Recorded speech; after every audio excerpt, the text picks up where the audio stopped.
excellent language already in our national agreement that has been agreed to and worked on over the many years that we've been in partnership. And our challenge was getting management to understand what that language is and how we might use it. As labor, we were actually training management in partnership behaviors. So in our subgroup, one of our deliverables is about how we might train everybody in the partnership activities.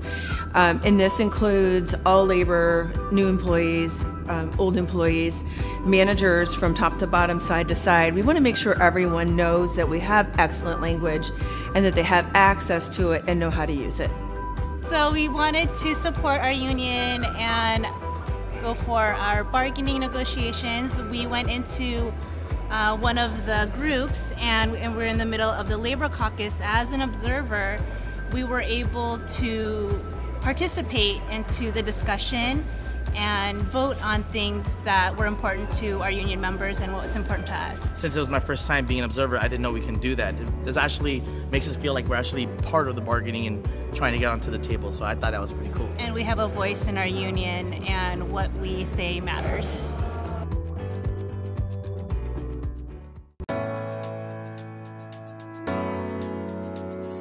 So this week, we've been working on one of the 4 deliverables of our subgroup, and that had to do around joint staffing, backfill, and budget.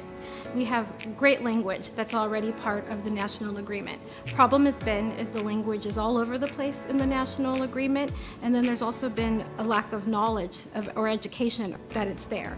So one of our goals, what our goal is and our recommendation is to pick up all the language from where it's at, shift it over, and drop it all into one place. So whether it's an employee looking at the national agreement or a management person looking at it, the full beginning to end of what steps need to be followed regarding addressing backfill, staffing, and what does budget even look like towards sharing with the frontline workers will all be addressed.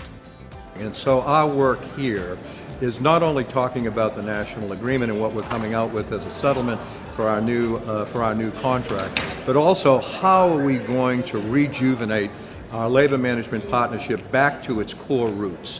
What made it work? And how did we get the accomplishments that we've gotten? We got to get back to understanding that this is the operating strategy of Kaiser. It's not just how you work with the unions, it's how we run the business.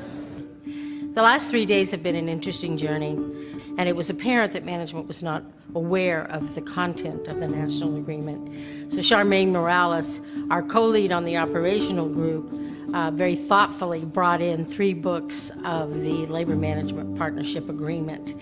And that made it a significant difference in how we were able to complete our work.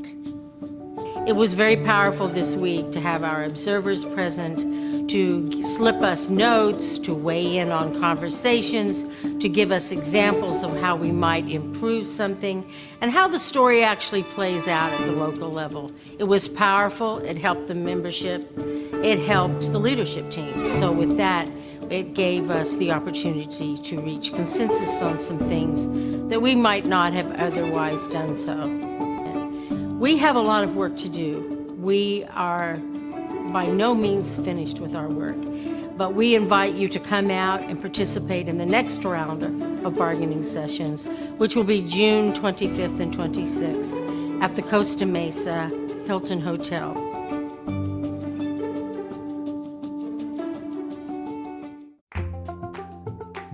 Our blooper.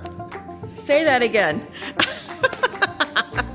It's like, blah, blah, blah, blah.